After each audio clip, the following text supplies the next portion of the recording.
નમસ્કાર વિદ્યાર્થી મિત્રો, વિમા વિદ્યાલય ક્લાસીસમાં આપ સર્વનું ફરીથી એકવાર સ્વાગત છે. આપણે પેપર 504માં યુનિટ 2 એનો બી પાર્ટ જોતા હતા. એમાં આપણે કપલિંગના પ્રકાર જોઈ રહ્યા હતા. આગળના વિડીયોમાં કેટલું ચાલુ છે એકવાર જરા રિવિઝન કરી લઈએ.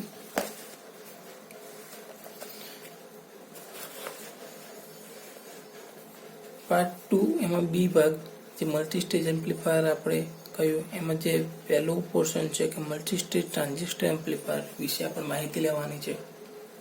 એમાં જેમ મેં તમને કહ્યું કે જ્યારે કોઈ એક સ્ટેજ માંથી બીજા સ્ટેજમાં જઈએ એટલે પહેલા સ્ટેજનું આઉટપુટ એ બીજાના ઇનપુટ તરીકે વર્તે છે, બરાબર છે. અને એ જે આપણે ગોઠવણ કરી એના એક કરતાં વધારે સ્ટેજ આપણે બનાવી શકીએ અને મલ્ટી સ્ટેજ એમ્પ્લીફાયર કર્યું છે. અને એ સ્ટેજની અંદર ટ્રાન્ઝિસ્ટર અને તેને સાથે રિલેટેડ જે દરેક આપણે જેમ કે ટ્રાન્ઝિસ્ટર સાથે રેઝિસ્ટરનો ઉપયોગ કરીએ છીએ, ઇન્ડક્ટરનો ઉપયોગ કરીએ છીએ, ટ્રાન્સફોર્મરનો ઉપયોગ કરીએ છીએ. આજે અમુક કોમ્પોનન્ટ છે, બધા કોમ્પોનન્ટ ભેગા થઈને સ્ટેજ બનાવે છે, બરાબર છે. અને અહીંયા આગળ તમે જોઈ શકો છો ફર્સ્ટ સ્ટેજનું આઉટપુટ બીજા સ્ટેજ માટે ઇનપુટ તરીકે કાર્ય કરે છે, પણ તે બે વચ્ચે આપણે એક ડિવાઇસ મૂક્યું છે જેને કપલિંગ ડિવાઇસ કહેવાય છે. એવી જ રીતે સેકન્ડ સ્ટેજ અને થર્ડ સ્ટેજ વચ્ચે પણ કપલિંગ ડિવાઇસ મૂક્યું છે. કપલિંગ ડિવાઇસના શું લાક્ષણિકતા છે આપણે અહીંયા આગળ જોઈ હતી. પ્રથમ તબક્કામાં એસી આઉટપુટને બીજા તબક્કાના ઇનપુટ તરીકે કરે છે અને પ્રથમ તબક્કામાંથી બીજા તબક્કામાં ડીસી ભાગને જવા દેતો નથી, તો જતો રોકે છે, બરાબર છે. પછી આપણે આ કપલિંગ ડિવાઇસના પ્રકાર જોયા હતા કે આરસી કપલિંગ. એટલે આરસી કપલિંગમાં શું તમે જોઈ શકો છો એક ટ્રાન્ઝિસ્ટર છે. ટ્રાન્ઝિસ્ટરની અંદર અહીંયા આગળ ઇનપુટ આવે છે. આપણે એક રેઝિસ્ટરનો ઉપયોગ કર્યો, કેપેસિટર છે, બીજો એક રેઝિસ્ટર છે અને આનો આઉટપુટ બીજા માટે ઇનપુટ બન્યો.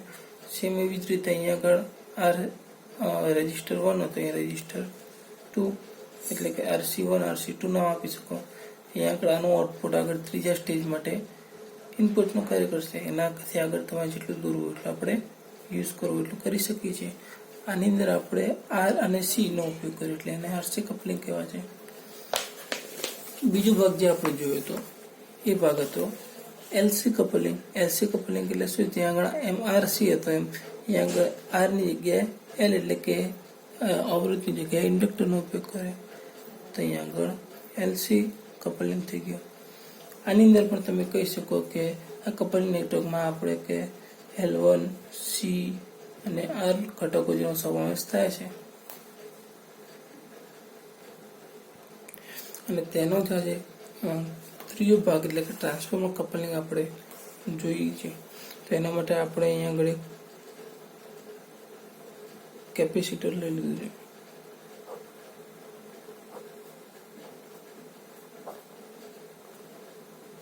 અહીંયા આગળ આપણે ઇનપુટ આપીશું I, બરાબર છે. અહીંયા ટ્રાન્સફોર્મર માટે અવરોધ ડ્રો કરે છે, બરાબર. અહીંયા આગળ આપણે સેકન્ડરી ગુંચડો ઉપયોગ કરીશું એટલે શું આવશે? અહીંયા આગળ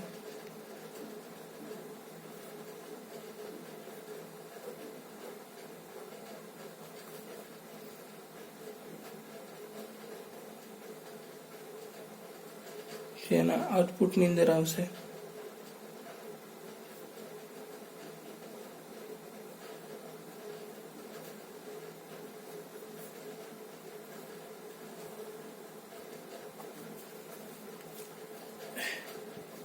બરાબર છે. અને આ જે ભાગ છે એ બીજા અહીંયા આગળ આપણે દોરીએ જો કેપેસિટર, તેના ઇનપુટ તરીકે કાર્ય કરશે.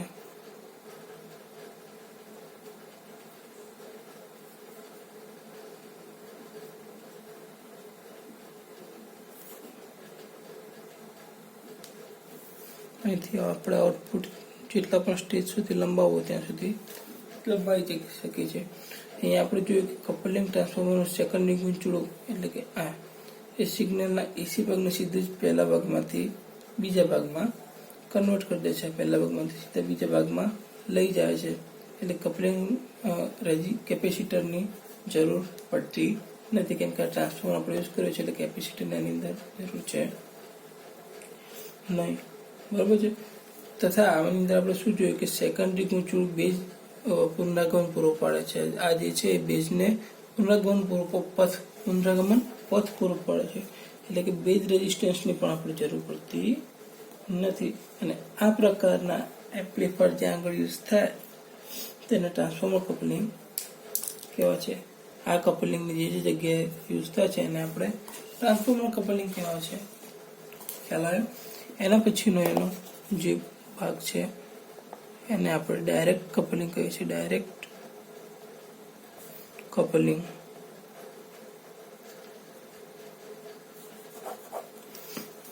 કપલિંગ સાવ સિમ્પલ જ છે. એની અંદર આપણે એક ટ્રાન્ઝિસ્ટર ડ્રો કરી દીધું.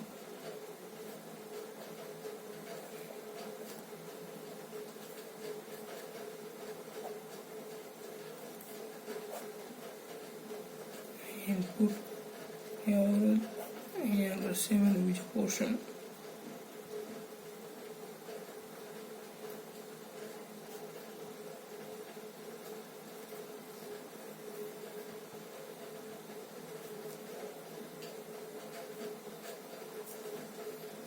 અહીંથી આપણે જેટલા પણ આગળ સ્ટેજ જોઈન કરવા એટલા કરી શકીએ છીએ.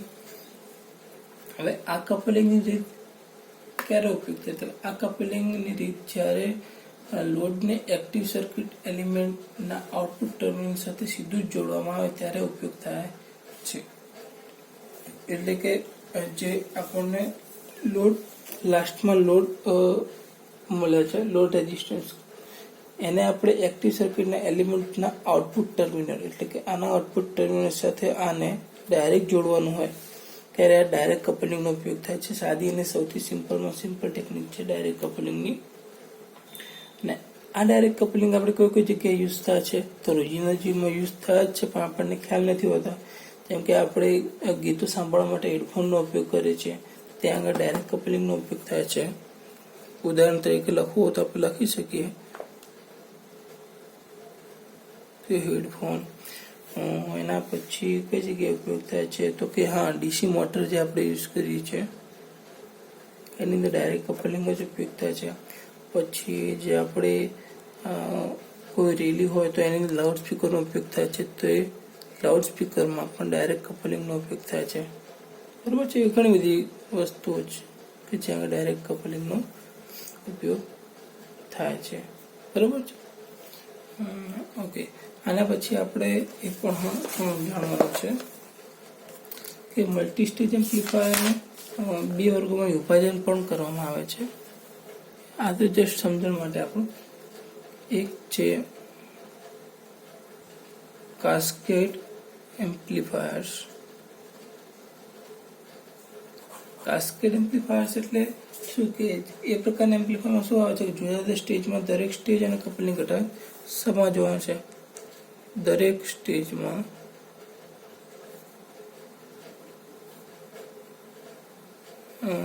સ્ટેજ તથા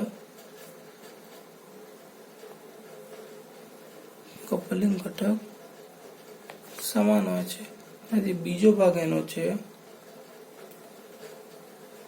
કમ્પાઉન્ડ એમ્પ્લીફાયર. એની અંદર શું હોય છે કે દરેક સ્ટેજમાં સ્ટેજ અને કપલિંગ ઘટક જુદા જુદા હોય છે. સ્ટેજ તથા કપલિંગ ઘટક જુદા જુદા હોઈ શકે છે. સ્ટેજ અને કપલિંગ ઘટક કેવા જુદા જુદા હોઈ શકે છે. બરોબર છે. હવે એના પછી આપણે અમુક પદ સમજવા પડશે કે જે આપણા ચેપ્ટરને મહત્વના છે, કે જે સમજી લઈએ તો પછી આપણને શું ચેપ્ટર સમજવામાં ખૂબ જ સરળતા પડશે. તો આ મલ્ટી સ્ટેજ એમ્પ્લીફાયરની અંદર અમુક પદ યુઝ થાય છે, જેમ કે ગેઇન શબ્દનો ઉપયોગ થાય છે, બેન્ડવિડ્થ, પછી એની અંદર આપણે ફ્રીક્વન્સી તો છે જ, કપલિંગ, કપલિંગ, પછી એટલે આવા અમુક શબ્દો છે ફ્રીક્વન્સી રિસ્પોન્સ ને એવું બધું કે જેના કારણે જેનો ઉપયોગ આની અંદર થાય છે. એટલે આપણે શું સમજી ગયેલા હોય પહેલેથી, તો એના કારણે સમજવામાં આપણને સરળતા રહે છે. બરોબર, અમુક શબ્દો આપણે સમજવાના જ છે એટલે એના કારણે જસ્ટ આપણે લખીશું. બરોબર છે, જેમ કે છે ગેઇન.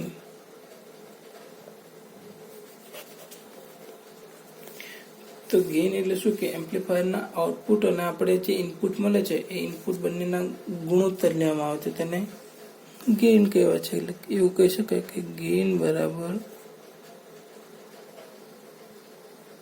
આઉટપુટ અને ઇનપુટનો ગુણોત્તર. અને ટોટલ આપણે એક કરતાં વધારે સ્ટેજ હોય, બરાબર છે, એક કરતાં, તો આપણે ટોટલ ગેઇન શોધવું હોય તો એનું સૂત્ર પણ એવું છે કે ટોટલ ગેઇન બરાબર દરેક સ્ટેજના સ્વતંત્ર ગેઇનનો ગુણાકાર હશે. શું હશે? ગુણાકાર, નહીં કે સરવાળો. બરોબર છે, ગુણાકાર આવશે, નહીં કે સરવાળો. તો પણ આટલી વસ્તુ પણ તમારે ધ્યાન રાખવું પડશે. તેમાં પછી જો તમને ટોટલ મલ્ટીસ્ટેજ એમ્પ્લીફાયરનો સ્વતંત્ર વોલ્ટેજ ગેઇન હોય તો કુલ વોલ્ટેજ ગેઇન મળે, અને સ્વતંત્ર વોલ્ટેજ પ્રવાહ ગેઇન હોય તો ત્યાં પ્રવાહ ગેઇન મળશે, ટોટલ પ્રવાહ ગેઇન. પણ એના માટે દરેક માટે ઇક્વેશન તો સેમ જ આવશે, જે પદ્ધતિ છે. બરાબર છે. એના પછી એક એ વસ્તુ પણ આવે છે કે ડેસિબલ ગેઇન. તો એમ્પ્લીફાયરનું જે આપણને ગેઇન મળે છે એને આપણે નંબર વડે દર્શાવીએ છીએ, બરોબર, અથવા એને અમુક વાર BEL બેલ પણ કહેવાય છે, અથવા તો ડેસિબલ DB પણ કહે છે. બરોબર છે, આવી રીતે એના અલગ અલગ રીતે દર્શાવવામાં આવે છે. એનું પ્રાયોગિક રીતે ખૂબ જ મહત્વ છે. એમ્પ્લીફાયરના જે ગેઇનનું એ પ્રાયોગિક રીતે ખૂબ જ મહત્વનું છે. બરોબર છે, જેમ કે પાવર ગેઇનને સામાન્ય લોગરિધમમાં આપણે બેલ પાવર ગેઇન તરીકે પણ દર્શાવી શકીએ છીએ. જેમ કે અહીંયા આગળ આપણે એમ કહીએ કે પાવર ગેઇન બરાબર 10ના લોગમાં લખવું હોય તો log 10. આપણને ખબર છે ગેઇન એ શું? આઉટપુટ અને ઇનપુટનો ગુણોત્તર, પણ શું એમાં પાવર છે તો બંને જગ્યાએ P લખી દીધું આપણે, અને એના BEL બેલ તરીકે લખવામાં આવે છે. જ્યાં આગળ એક બેલ બરાબર 10 ડેસિબલ થશે. એક બેલ બરાબર કેટલા થશે? 10 ડેસિબલ. એવી જ રીતે પાવર ગેઇનની રીતે વોલ્ટેજ ગેઇન અને કરંટ ગેઇન પણ લખી શકાય. એમાં શું હશે? અહીંયા આગળ પાવરની જગ્યાએ વોલ્ટેજ આવશે. બરોબર છે. અહીંયા આગળ જો BEL બેલ ના લખવું હોય તો તમારે શું કરવું પડે? 10 dB એટલે 10 ગુણાકાર કરો તો 10, અહીંયા આગળ ગુણાકાર જશે log 10 પાવર આઉટપુટ અને પાવર ઇનપુટનો ગુણોત્તર અહીંયા બેલની જગ્યાએ આવી જશે કમ dB એટલે કે ડેસિબલ. બરોબર છે, આ ડેસિબલ ગેઇન થયું તમારું. ઓકે, તેના પછી એક ટર્મ એવું પણ છે કે ફ્રીક્વન્સી રિસ્પોન્સ એને કહેવાય છે.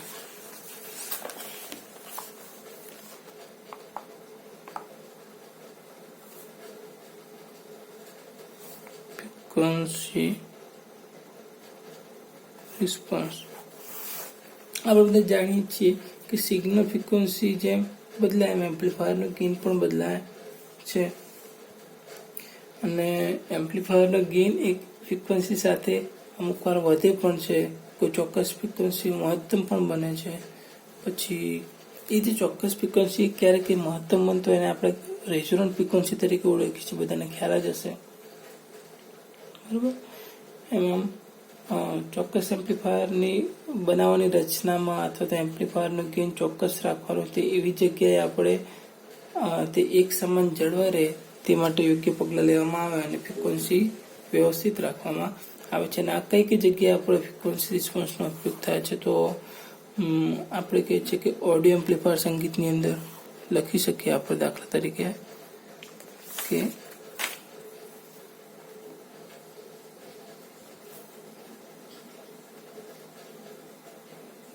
ઓડિયો એમ્પ્લીફાયર સંગીતમાં, અથવા તો આપણે અવાજ માટે પણ તે ઉપયોગ છે. અવાજ જ્યારે આપણે બોલીએ છીએ જે અવાજ આવે છે એના માટે પણ માઇકની અંદર, બરાબર છે. જેનો રેન્જ કેટલી છે, સાંભળવાની રેન્જ, ધ્વનિ વર્ણપટ આપણે કહી શકીએ કે ધ્વનિ વર્ણપટ કેટલી છે, આપણે 20 હર્ટ્ઝ થી 20 કિલોહર્ટ્ઝ. આ દરેક કોઈ પણ મનુષ્યની સાંભળવાની આ રેન્જ છે કે આટલા હર્ટ્ઝ સુધીની ફ્રીક્વન્સી એ સાંભળી શકે છે. અને તેનો ધ્વનિ વર્ણપટ એક સમાન એમ્પ્લીફાયર થયેલો ના હોવો જોઈએ. લાઉડસ્પીકરના આઉટપુટમાં તે વિકૃતિ લાવે છે, બરોબર છે. તેના પછીનું એક ટર્મ છે બેન્ડવિડ્થ કરીને.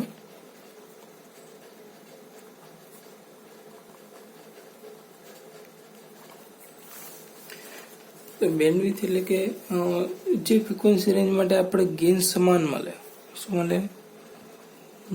જે ફ્રીક્વન્સી રેન્જ માટે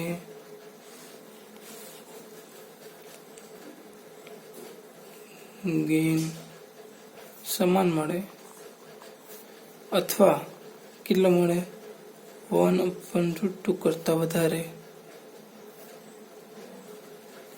અથવા કેટલો મળે કે મહત્તમ ગેઇનના 70.7% હોય તો તેને આપણે શું કહી શકાય? બેન્ડવિડ્થ કહી શકાય. બેન્ડવિડ્થની ઇક્વેશન શું છે કે બે ફ્રીક્વન્સીઓનો બાકી બે પીક ટુ પીક વચ્ચેનો બાકી કરીએ એટલે આપણને બેન્ડવિડ્થ મળી જાય છે, બરાબર. ને આપણે એવું પણ કહી શકાય કે વિકૃતિયુક્ત એમ્પ્લિફિકેશન આપણને જ્યારે મળે છે એના માટે સિગ્નલ ફ્રીક્વન્સી એમ્પ્લીફાયરની બેન્ડવિડ્થની વચ્ચે આવેલી હોવી જોઈએ. એટલે કે શું કહે છે કે સિગ્નલ ફ્રીક્વન્સી એમ્પ્લીફાયરને બેન્ડવિડ્થ જે મળે છે બેન્ડવિડ્થની વચ્ચે આવેલી હોય ત્યારે જ આપણને વિકૃતિયુક્ત એમ્પ્લિફિકેશન મળે છે. એટલે આપણને એવી પ્રકારનું એમ્પ્લિફિકેશન ન મળે અથવા તો ક્યારેક મળતું તો આપણને એના પ્રોબ્લેમનું સોલ્યુશન લાવવામાં પણ સરળતા પડે. તેના એક ઉદાહરણ તરીકે આપણે જોઈએ તો જે આપણે કપલિંગ કેપેસિટર છે એ લો ફ્રીક્વન્સી કેવું કામ કરે છે? સારું કામ કરતું નથી. પરંતુ જો તેનું મૂલ્ય વધારે રાખવામાં આવે તો એ કામ ઓછું કરે છે અને હાઈ ફ્રીક્વન્સી સારું કામ કરતું નથી, લો ફ્રીક્વન્સી સારું કામ કરે છે. તથા જો એનું મૂલ્ય ઓછું રાખવામાં આવે તો એ કામ વધારે કરે છે અને એમાં હાઈ ફ્રીક્વન્સી કે લો ફ્રીક્વન્સી પછી કામ કરતું નથી એવું નથી બનતું જ્યારે એનું મૂલ્ય ઓછું રાખવામાં આવે. એટલે એવી રીતે આને જો ફ્રીક્વન્સી ચેન્જ કરવામાં આવે તો ડિવાઇસ પોતાની લાક્ષણિકતામાં ઘણી વખત ફેરફાર કરતું રહે છે. સારું, તો આપણે હવે આ વિડીયો અહીંયા સુધી રાખીએ છીએ અને આવતા વિડીયોની અંદર આપણે નેક્સ્ટ થિયરીનો અભ્યાસ કરીશું. Thank you.